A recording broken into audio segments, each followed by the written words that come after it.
కూటమి ప్రభుత్వం అధికారంలోకి వచ్చిన తర్వాత గత 23 నెలల కాలంలో ఆంధ్రప్రదేశ్ రాష్ట్రం అభివృద్ధి దిశగా వేగంగా ముందుకు సాగుతోందని ముఖ్యమంత్రి నారా చంద్రబాబు నాయుడు నాయకత్వంలో రాష్ట్రంలో సంక్షేమ అభివృద్ధి అనే ద్విచక్ర సూత్రంతో ముందుకు దూసుకెళ్తున్న విషయాన్ని ప్రజలకు వివరించేందుకు ఈ రోజు జిల్లా తెలుగుదేశం పార్టీ కార్యాలయం కర్నూలు నందు విలేకరుల సమావేశం ఏర్పాటు చేయడం జరిగిందని జిల్లా తెలుగుదేశం పార్టీ అధ్యక్షులు గుడిసె ఆదికృష్ణమ్మ, జిల్లా పార్టీ ప్రధాన కార్యదర్శి పి నాగరాజు యాదవ్, రాష్ట్ర పార్టీ ఉపాధ్యక్షులు Singari Sanjeeva Kumar, DCMS chairman Y Nageswara Rao Yadav, రాష్ట్ర పార్టీ కార్యదర్శులు తరూర్ జేమ్స్, కైప పద్మలతారెడ్డి, జిల్లా పార్టీ కార్యనిర్వాహక కార్యదర్శి జగి అక్సారి, రాష్ట్ర కార్పొరేషన్ డైరెక్టర్లు పోతురాజు, రవికుమార్, విజయ్ కుమార్, జిల్లా తెలుగు యువత మాజీ అధ్యక్షులు ఎస్ అబ్బాస్ పాల్గొన్నారు.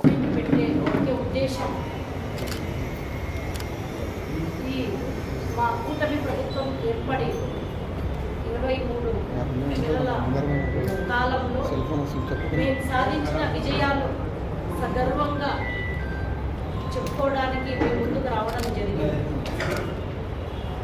ఎందుకంటే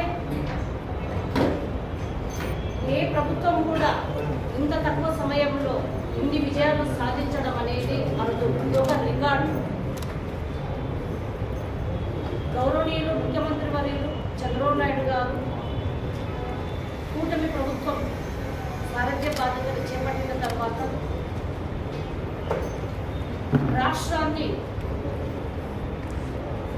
పరిపాలిస్తున్న అప్పటి ముఖ్యమంత్రి జగన్మోహన్ రెడ్డి గారి పరిపాలనలోన రాష్ట్రం దాదాపుగా ఒక 30-50 సంవత్సరాల వెనక్కి వెళ్ళిపోయిన సందర్భంలో రాష్ట్రాన్ని గాడిన పెట్టాలి అంటే, రాష్ట్రం అభివృద్ధి చెందాలంటే విజయనున్న నాయకులు గౌరవనీయులు ముఖ్యమంత్రి వర్యులు చంద్రబాబు నాయుడు గారు అయితేనే ఈ ఆంధ్రప్రదేశ్ బాగుపడుతుందని చెప్పి ప్రజలందరూ కూడా అత్యధిక మెజారిటీతో మాకు 164 సీట్లు ఇవ్వడంతో అధికారంలోకి వచ్చిన ఈ 23 నెలల కాలంలో బాధ్యతాయుతంగా ఒక క్రమశిక్షణగా ప్రజలకు మాపై పెట్టుకున్న నమ్మకాన్ని వమ్ము చేయకుండా ఖచ్చితంగా ప్రజల మనసులను దోచుకోవాలని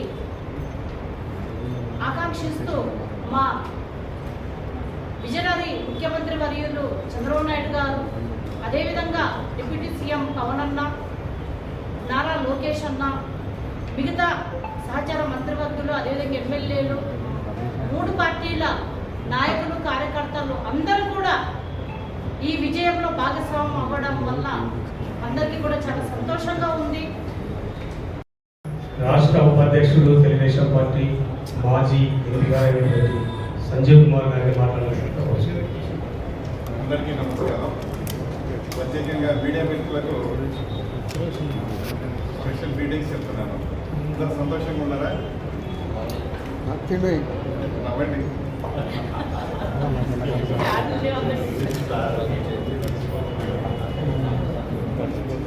2 సంవత్సరాలు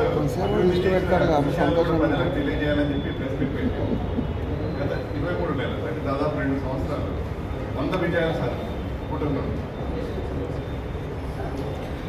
అన్ని విషయాల్లోకి వెళ్ళకుండా నేను కేవలం 3 విషయాలు చెప్తాను. ఏ సమాజమైనా సంతోషంగా అభివృద్ధి చెందాలి అంటే విద్య, వైద్యం, ఉపాధి. విద్య బాగా మెరుగుపడతా ఉంది అని చెప్పడానికి నిదర్శనం ఈ మధ్యనే ప్రభుత్వం ప్రకటన చేసింది. 590 పైన వచ్చిన విద్యార్థుల ఫోటోలతో అభినందనలు తెలియజేస్తూ ప్రకటన చేశారు. అదే ఒక నిదర్శనం. అంటే మా ప్రభుత్వం చేపడుతున్న విద్యా సంస్కరణలో అభివృద్ధి సాధించాలని చెప్పడానికి అదొక మంచి ఎవిడెన్స్. వైద్య రంగంలో కూడా డిజిటల్ రెవల్యూషన్ తీసుకొస్తున్నారు. బిల్ గేట్స్ ఫౌండేషన్ సహకారంతో ప్రతి పౌరుడిది కూడా అన్ని రిపోర్ట్స్, హెల్త్ రిపోర్ట్స్ అన్ని కూడా డిజిటలైజ్ అయిపోయి ఇంటర్నెట్లో ఉంటాయి. ఇది అమెరికాలో కూడా ఇంత డీటెయిల్గా లేదు. మేబీ ఒక 1 year లోపల మనం సాధించగలుగుతాం డిజిటల్ రెవల్యూషన్ ఇన్ హెల్త్. అంటే ఒక పేషెంట్ ఇక్కడ నుండి ఇంకో డాక్టర్ దగ్గరికి పోయినప్పుడు ఆయన ఈ ఇన్వెస్టిగేషన్ లేదు, అది లేదని చెప్పి కంగారు పడాల్సిన ఆన్లైన్లో చూసుకుంటే ప్రతి ఇన్వెస్టిగేషన్ కూడా కనిపిస్తుంది. అక్కడ ట్రీట్ చేస్తున్న డాక్టర్ కూడా చాలా ఈజీగా ఉంటుంది. ఏ పాయింట్ కూడా మిస్ అవ్వకుండా మంచి వైద్యం అందించే అవకాశం ఉంటుంది. అంటే అవుట్పుట్ వైద్యం చేసిన తర్వాత వైద్యుడు ఎప్పుడు సంతోషపడతాడంటే పేషెంట్ సంతోషంగా నవ్వుతూ ఇంటికి వెళ్ళిపోతాడు. అటువంటి అవుట్పుట్ పెరగాలంటే